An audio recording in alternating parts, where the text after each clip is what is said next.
വാർത്തകൾ തുടരുന്നു. മുരിങ്ങോട് ശ്രീ ചീനിക്കൽ ഭഗവതി ക്ഷേത്രത്തിൽ നവചണ്ഡിക ഹോമം സമാപിച്ചു. യജ്ഞാചാര്യൻ ഡോക്ടർ മൂർത്തി കാളിദാസ് ഭട്ടിന്റെ നേതൃത്വത്തിൽ നടന്ന അത്യപൂർവമായി നടത്തപ്പെടുന്ന നവചണ്ഡിക യജ്ഞത്തിൽ നവ്യഗ്രഹ പൂജ, രുദ്രഹോമം, പൂർണാഹൂതി, ദേവി മഹാത്മ്യ പാരായണം, കന്യകാ പൂജ, സുവാസിനി പൂജ എന്നിവ ഉണ്ടായിരുന്നു. ഓഗസ്റ്റ് 27 മുതൽ ആരംഭിച്ച പരിപാടികളിൽ എല്ലാ ദിവസവും നാരായണീയ പാരായണം, ദേവി ഭാഗവത പാരായണം എന്നിവ ഉണ്ടായിരുന്നു. ക്ഷേത്രം തന്ത്രികൾ, സമീപ പുതുക്ഷേത്രത്തിലെ പൂജാരിമാർ, സമാജത്തിലെ ആദ്യകാല പ്രവർത്തകർ എന്നിവരെ ആദരിക്കുന്ന ഗുരുദക്ഷിണ ചടങ്ങുകൾക്ക് ക്ഷേത്രം സാക്ഷ്യം വഹിച്ചു. ചാലക്കുടി MLA സനീഷ് കുമാർ ജോസഫ് ഉദ്ഘാടനം ചെയ്ത സാംസ്കാരിക സമ്മേളനത്തിൽ മൂകാംബിക അമ്മയുടെ അനുഗ്രഹീത കലാകാരൻ പത്മശ്രീ കൈതപ്രം ദാമോദരൻ നമ്പൂതിരി യജ്ഞത്തിന്റെ ദീപപ്രകാശന കർമ്മം നിർവഹിച്ചു. വിവിധ ദിവസങ്ങളിലായി doctor TS Vijayan, Chalakudy Murali master, professor Saritha Iyer, Moorkkanoor Srihari എന്നിവരുടെ അനുഗ്രഹ പ്രഭാഷണങ്ങൾ നടന്നു. നവചണ്ഡിക യജ്ഞത്തിൽ ആയിരക്കണക്കിന് ഭക്തജനങ്ങൾ പങ്കെടുത്തു. പെരുവനം കുട്ടന്മാര, കാളിമലർക്കാവ് ക്ഷേത്രപാലകൻ ശിവദാസൻ അടക്കം രാഷ്ട്രീയ സാമൂഹ്യ രംഗത്തെ പ്രമുഖർ പങ്കെടുത്തു. യജ്ഞസമർപ്പണവും തുടർന്ന് പ്രസാദ വിതരണവും അന്നദാനവും എന്നിവയോടെ പരിപാടികൾക്ക് പരിസമാപ്തിയായി. ഇരിങ്ങാലക്കുട രൂപതാതിർത്തിയിലെ മാധ്യമപ്രവർത്തകരുടെ കൂട്ടായ്മ സംഘടിപ്പിച്ചു. രൂപതാസ്ഥാനത്ത് സംഘടിപ്പിച്ച കൂട്ടായ്മയിൽ രൂപത അധ്യക്ഷന്മാർ പൂളിക്കണ്ണുകാടൻ അധ്യക്ഷനായി, വികാരി general monsignor Wilson Iratthara, father Jino Malakkaran, father Jose Malakkaran, Jose Thaliyath, press club പ്രസിഡന്റുമാർ തുടങ്ങിയവർ സംസാരിച്ചു. ഓരോ വർഷവും കൂടുതലായിട്ടും ഉണ്ട് എന്നുള്ളത് സന്തോഷത്തോടുകൂടെ അറിയിക്കട്ടെ. ഒരു ജനാധിപത്യ രാഷ്ട്രത്തിലെ മാധ്യമ പ്രവർത്തനം എന്ന് പറയുന്നത് ശക്തമായിട്ടുള്ള ഒരു ഉപകരണമാണ്. ജനാധിപത്യ മൂല്യങ്ങളെ വിളിച്ച് ഉണർത്തുവാനും അതിനെ പിടിച്ചു നിർത്തുവാനും അതിനെ തുടർന്നു കൊണ്ടുപോകുവാനും നിങ്ങളെപ്പോലെയുള്ള ശക്തരായിട്ടുള്ള വ്യക്തികൾ, നിങ്ങൾ പ്രാദേശിക തലങ്ങളിൽ പ്രവർത്തിക്കുന്നവരാകാം, പക്ഷേ നിങ്ങളുടെ പേനയും നിങ്ങളുടെ അക്ഷരങ്ങളുമൊക്കെ വിലപ്പെട്ടതാണ്. അതുകൊണ്ട് അതിമേ തന്നെ നിങ്ങൾ എല്ലാവരെയും ഞാൻ അഭിനന്ദിക്കട്ടെ. ഇന്ത്യ ജനാധിപത്യ രാഷ്ട്രത്തിൽ, കേരള സംസ്ഥാനത്തിൽ, ഇരിങ്ങാലക്കുട രൂപതാതിർത്തിയിൽ നിങ്ങൾ ചെയ്യുന്ന സേവനം വിലപ്പെട്ടതാണ്. ചിലപ്പോഴൊക്കെ മറ്റുള്ളവർ അത് അംഗീകരിച്ചെന്നിരിക്കില്ല, അല്ലെങ്കിൽ ആവശ്യമായിട്ടുള്ള നിങ്ങൾക്ക് അനുയോജ്യമായിട്ടുള്ള പരിഗണന നൽകിയെന്നിരിക്കില്ല. പക്ഷേ നിങ്ങളുടെ സേവനം ഈ നാട്ടിൽ വളരെ വിലപ്പെട്ടതാണെന്നുള്ള കാര്യം പറയട്ടെ. പ്രിയമുള്ളവരെ, ഇരിങ്ങാലക്കുട രൂപതയുടെ നാനാമുഖമായിട്ടുള്ള പ്രവർത്തനങ്ങളിൽ നിങ്ങളുടെ നല്ല സഹകരണം ലഭിക്കുന്നുണ്ട് എന്നുള്ളത് പ്രത്യേകം എടുത്ത് പറയട്ടെ. ഈ രൂപതയ്ക്ക് 3 മേഖലകളാണുള്ളത്. ഇരിങ്ങാലക്കുട മേഖല, ചാലക്കുടി മേഖല, മാള മേഖല. ഇങ്ങനെ 3 മേഖലകളായിട്ട് 10 ഫുറോനകളിലായിട്ട് വിവിധങ്ങളായിട്ടുള്ള ഇടവകകളും സ്ഥാപനങ്ങളും അതുപോലെ തന്നെ സന്യാസ സമൂഹങ്ങളും നാനാമുഖമായിട്ടുള്ള പ്രവർത്തനങ്ങളിൽ വ്യാപൃതരായിരിക്കും.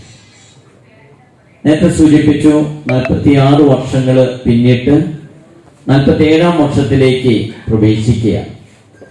എന്നാൽ നിങ്ങൾക്കറിയോ എന്നറിയില്ല, ഈ രൂപതയ്ക്ക് ഒരു പുരാതനമായിട്ടുള്ള ചരിത്രമുണ്ട്. ക്രൈസ്തവ സമൂഹം ഇവിടെ ആദ്യ നൂറ്റാണ്ടുകളിൽ തന്നെ രൂപപ്പെട്ടതാണ്. AD 52 മാർത്തോമാസ്ലീഹ വന്നിറങ്ങിയത് കൊടുങ്ങല്ലൂർ പ്രദേശത്ത്. ഓഹരി വിപണി റെക്കോർഡുകൾ ഭേദിച്ച് മുന്നേറുന്നത് തുടരുന്നു. വ്യാപാരത്തിന്റെ തുടക്കത്തിൽ BSE സെൻസെക്സും NSE നിഫ്റ്റിയും സർവകാല റെക്കോർഡിലെത്തി. അമേരിക്കൻ വിപണിയിൽ നിന്നുള്ള അനുകൂല റിപ്പോർട്ടുകളാണ് ഇന്ത്യൻ വിപണിയിൽ പ്രതിഫലിച്ചത്. അമേരിക്കൻ സമ്പദ് വ്യവസ്ഥ വളർച്ചയുടെ പാതയിലേക്ക് നീങ്ങുന്നതായുള്ള സൂചനകളാണ് വിപണിയെ സ്വാധീനിക്കുന്നത്. നിഫ്റ്റി 27,333-ലും സെൻസെക്സ് 82,725-ലും തൊട്ടപ്പോഴാണ് പുതിയ ഉയരം കുറിച്ചത്.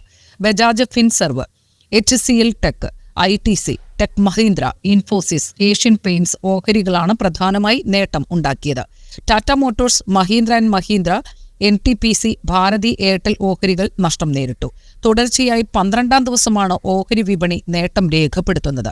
അതിനിടെ പ്രമുഖ ഇരുചക്രവാഹന നിർമ്മാതാക്കളായ ഹീറോ മോട്ടോകോർപ്പിന്റെയും TVS മോട്ടോറിന്റെയും ഇരുചക്ര വാഹന വിൽപ്പനയിൽ വർധന. യഥാക്രമം 5%, 13% എന്നിങ്ങനെയാണ് വിൽപ്പന വർദ്ധിച്ചത്. ഏപ്രിൽ ജൂൺ പാദത്തിൽ ഇന്ത്യയുടെ സാമ്പത്തിക വളർച്ചാ നിരക്ക് താഴ്ന്നിരുന്നു. മുൻ പാദത്തിലെ 7.8% വളർച്ചയിൽ നിന്ന് 6.7%ആയാണ് താഴ്ന്നത്. എന്നാൽ ലോകത്ത് ഏറ്റവും വേഗത്തിൽ വളരുന്ന പ്രധാന സമ്പദ് വ്യവസ്ഥ എന്ന സ്ഥാനം ഇന്ത്യ നിലനിർത്തി. വാഹന വിൽപ്പന കണക്കുകളും സാമ്പത്തിക വളർച്ചാ നിരക്കും വിപണിയിൽ പ്രതിഫലിക്കുന്നതായും വിപണി വിദഗ്ധർ ചൂണ്ടിക്കാട്ടി. സംസ്ഥാനത്ത് സ്വർണ്ണവില വീണ്ടും കുറഞ്ഞു. 200 രൂപ കുറഞ്ഞതോടെ 1 പവൻ സ്വർണത്തിന്റെ വില 53,500 രൂപ താഴെയിലെത്തി. 53,360 രൂപയാണ് 1 പവൻ സ്വർണത്തിന്റെ വില. ഗ്രാമിന് 25 രൂപയാണ് താഴ്ന്നത്. 6,670 രൂപയാണ് 1 ഗ്രാം സ്വർണത്തിന്റെ വില. 20 ദിവസത്തിനിടെ ഏകദേശം 3000 രൂപ വർദ്ധിച്ച് കഴിഞ്ഞ മാസത്തെ ഏറ്റവും ഉയർന്ന നിലവാരമായ 53,720 രൂപയിലേക്ക് എത്തിയ ശേഷമാണ് സ്വർണ്ണവില കുറയാൻ തുടങ്ങിയത്. കഴിഞ്ഞ മാസം 28-നാണ് 53,720 രൂപയിലേക്ക് സ്വർണ്ണവില കുതിച്ചത്. ദിവസങ്ങളുടെ വ്യത്യാസത്തിൽ സ്വർണ്ണവിലയിൽ 360 രൂപയാണ് കുറഞ്ഞത്. ഓണക്കാലമായതിനാൽ ഈ മാസം വെള്ള നീല റേഷൻ കാർഡ് ഉടമകൾക്ക് 10 കിലോഗ്രാം അരി വീതം കിലോയ്ക്ക് 10 രൂപ 90 പൈസ നിരക്കിൽ ലഭിക്കും. നീല കാർഡ് ഉടമകൾക്ക് അധിക വിഹിതമായാണ് 10 കിലോഗ്രാം അരി. സാധാരണ വിഹിതമായി നീലക്കാർഡിലെ ഓരോ അംഗത്തിനും 2 കിലോഗ്രാം അരി വീതം കിലോയ്ക്ക് 4 രൂപ നിരക്കിൽ ലഭിക്കും. ക്ഷേമ സ്ഥാപനങ്ങളിലെ അംഗങ്ങൾക്കുള്ള ബ്രൗൺ കാർഡുകൾക്ക് കിലോയ്ക്ക് 10 രൂപ 90 പൈസ നിരക്കിൽ 2 കിലോഗ്രാം അരി നൽകും. മുൻഗണനാ വിഭാഗത്തിലെ മഞ്ഞ പിങ്ക് കാർഡ് ഉടമകൾക്ക് നൽകുന്ന സൗജന്യ അരിയുടെ അളവിൽ മാറ്റമില്ല. സെപ്റ്റംബർ മാസത്തെ വിതരണം ചൊവ്വാഴ്ച ആരംഭിക്കും. ചാലക്കുടി ഗവൺമെന്റ് ഈസ്റ്റ് ഹൈസ്കൂളിൽ വിജയോത്സവം സംഘടിപ്പിച്ചു. നഗരസഭ വൈസ് ചെയർപേഴ്സൺ ആനി ഷിബു ഉദ്ഘാടനം ചെയ്തു. നഗരസഭ വിദ്യാഭ്യാസ സ്ഥിരസമിതി അധ്യക്ഷൻ MM അനിൽകുമാർ അധ്യക്ഷനായി.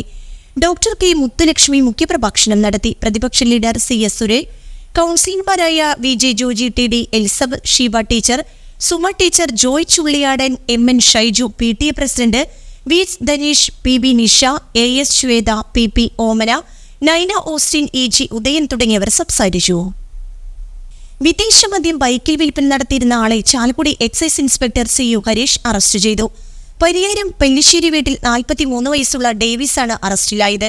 ബൈക്കും ചാക്കിനുള്ളിലായി സൂക്ഷിച്ചിരുന്ന 29 കുപ്പികളിലെ 16 ലിറ്റർ മദ്യവും എക്സൈസ് പിടിച്ചെടുത്തു.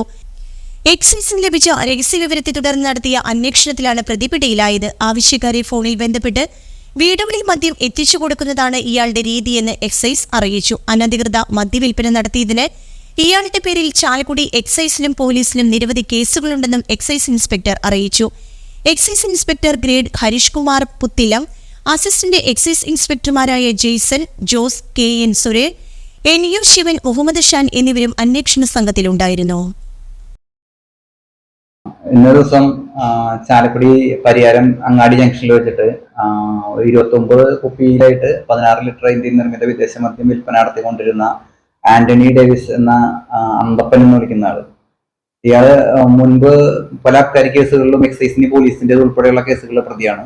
ഇയാള് ബൈക്കിൽ കൊണ്ടുവരുന്ന ഒരു മൊബൈൽ മദ്യവിൽപ്പന നടത്തിക്കൊണ്ടിരിക്കുന്ന പ്രതിയാണ്. ഇയാളെ കുറിച്ച് നേരത്തെയും പരാതികളുണ്ടായിരുന്നു. മുൻപും ഇവിടെ 2 കേസ് ഇവിടെ നമ്മുടെ ഓഫീസിൽ ഉണ്ട്. കൂടാതെ പോലീസിലും ഇയാൾക്ക് കേസുണ്ട്. അപ്പൊ ഈ ഓണത്തിനോടനുബന്ധിച്ച് ഇത്തരം വിദേശ മദ്യ മയക്കുമരുന്നുമായി ബന്ധപ്പെട്ട കേസുകളുടെ ഒരു പ്രത്യേക പരിശോധന നടന്നു വരികയാണ്. അതിനോടനുബന്ധിച്ച് പോലീസുമായിട്ടും അതുപോലെ തന്നെ ഫോറസ്റ്റുമായിട്ടും സംയുക്ത പരിശോധനകൾ നടക്കുന്നുണ്ട്. കഴിഞ്ഞ ദിവസങ്ങളിലും നമ്മൾ ഓണത്തിനോടനുബന്ധിച്ച് അതിരപ്പള്ളി മേഖലയിൽ വരുന്ന തിരക്കും ടൂറിസവും അതുമായി ബന്ധപ്പെട്ട് മദ്യവും മയക്കുമരുന്നുമായി ബന്ധപ്പെട്ടുള്ള പ്രശ്നങ്ങളും ചർച്ച ചെയ്യുകയും തുടർന്ന് അത്തരം സംയുക്ത പരിശോധനകൾ നടത്താനും തീരുമാനിച്ചിട്ടുള്ളതാണ്. PDDP നടപ്പിലാക്കുന്ന വിവിധ ക്ഷേമ പ്രവർത്തനങ്ങളുടെ ഉദ്ഘാടനം മന്ത്രി J ചിഞ്ചുറാണി ചൊവ്വാഴ്ച നിർവഹിക്കും. കന്നുകുട്ടി പരിപാലന പദ്ധതി, ബോണസ് വിതരണം, ഓണക്കിറ്റ് വിതരണം, തീറ്റപ്പുൽ കൃഷി വ്യാപാര പദ്ധതി, പ്രത്യേക ധനസഹായ പദ്ധതി തുടങ്ങിയവയാണ് നടപ്പിലാക്കിയിരിക്കുന്നത്. രാവിലെ 10:30 അങ്കമാലി CSC ഓഡിറ്റോറിയത്തിലാണ് പരിപാടി സംഘടിപ്പിച്ചിരിക്കുന്നതെന്ന് ചെയർമാൻ ഫാദർ തോമസ് മങ്ങാട്ട് വാർത്താസമ്മേളനത്തിൽ അറിയിച്ചു. തീറ്റപ്പുൽ കൃഷി വ്യാപനം നമ്മുടെ PDDPയുടെ കർഷകരുടെ സ്വന്തം സ്ഥലത്തോ അല്ലെങ്കിൽ അവരത് പാട്ടത്തിനെടുത്ത സ്ഥലത്തോ കൃഷി ചെയ്യാനായിട്ട് അതിനുള്ള ചെലവുകളെല്ലാം PDDP നൽകുന്നു. നമ്മുടെ തന്നെ PDDPയുടെ തന്നെ സ്റ്റാഫുകൾ ഈ കർഷകരുടെ ഭവനത്തിലോ അല്ലെങ്കിൽ അവരുടെ പറമ്പിലോ അല്ലെങ്കിൽ അവർ പാട്ടത്തിനെടുത്തിരിക്കുന്ന സ്ഥലത്തോ ചെന്ന് അളവെടുത്ത് കൃത്യമായി എത്ര സ്ഥലത്ത് അവർ പുൽകൃഷി നടത്തുന്നുണ്ട് എന്ന് മനസ്സിലാക്കി അത് കാൽക്കുലേറ്റ് ചെയ്തിട്ടാണ് അതിനാവശ്യമായിട്ടുള്ള പണം ഞങ്ങൾ അവർക്ക് നൽകുക. ശ്രീമതി ചിഞ്ചു റാണി ഈ ദിവസങ്ങൾ നാളെ വന്ന് ഈ പദ്ധതികളുടെയൊക്കെ ഔദ്യോഗികമായ ഉദ്ഘാടനമാണ് നടത്തുക. കന്നുകുട്ടി പരിപാലന പദ്ധതിയും അതോടൊപ്പം തന്നെ പൊതുസമ്മേളനവും ശ്രീമതി ചിഞ്ചു റാണി നിർവഹിക്കുന്നു. അതോടൊപ്പം തന്നെ കർഷകർക്കുള്ള ബോണസ് അത് ശ്രീമാൻ MP ബെന്നി ബെഹ്നാൻ സാർ നിർവഹിക്കുന്നു. പിന്നെ ഇത്രയും കാര്യങ്ങൾ PDDP ചെയ്യുന്നുണ്ടെങ്കിൽ ഒരു സഹായവും ഞങ്ങൾക്ക് ലഭിക്കാതെ ഞങ്ങളിൽ തന്നെ ആശ്രയിച്ച് കർഷകരുടെ സപ്പോർട്ട്, അതോടൊപ്പം തന്നെ ഉപഭോക്താക്കളുടെ സപ്പോർട്ട്, അതോടൊപ്പം PDDPയിലെ സ്റ്റാഫിൻ്റെ സപ്പോർട്ട്, ഇതെല്ലാം കൊണ്ടാണ് ഞങ്ങൾ ഇത്രമാത്രം കാര്യങ്ങൾ ചെയ്ത് നിർവഹിക്കുക. പലപ്പോഴും PDDP ചെയ്യുന്ന കാര്യങ്ങൾ പുറമേയുള്ള ആളുകൾ അറിയുന്നില്ല. മിൽമയുടെ അല്ലെങ്കിൽ മറ്റ് സൊസൈറ്റി സംഘങ്ങളുടെയൊക്കെ പ്രവൃത്തികളൊക്കെ പല രീതിയിലും വ്യാപിപ്പിക്കുവാൻ ഗവൺമെൻറ് തന്നെ ഇനീഷ്യേറ്റീവ് എടുക്കാറുണ്ട്. അപ്പോൾ ഞങ്ങൾ ചെയ്തുകൊണ്ടിരിക്കുന്ന ഈ നല്ല കാര്യങ്ങൾ എല്ലാവരും അറിയണം. PDDPയുടെ ക്ഷേമ പദ്ധതികളെക്കുറിച്ച് മനസ്സിലാക്കണം. PDDPയെ സപ്പോർട്ട് ചെയ്യണം. പ്രധാന വാർത്തകൾ ഒരിക്കൽ കൂടി. ദേശീയപാത പാലിയേക്കര ടോൾ പ്ലാസയിൽ ടോൾ നിരക്ക് വർദ്ധിപ്പിച്ചു.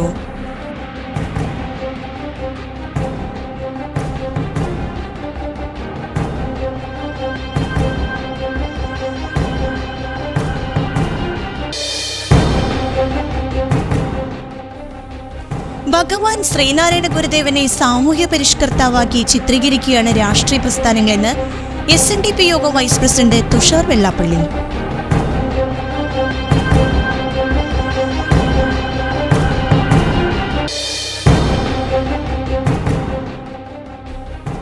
പൂതൻകുറ്റി സെന്റ് മേരീസ് കൺവെൻഷനും 8 നോമ്പ് പെരുന്നാളിനും തുടക്കമായി.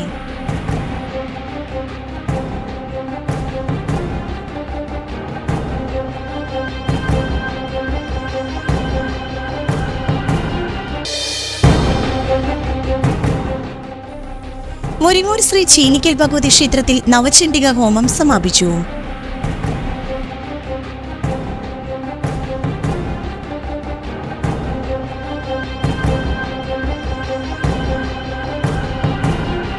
ഇതോടെ ഈ വാർത്താ ബുള്ളറ്റിൻ സമാപിച്ചു. നമസ്കാരം.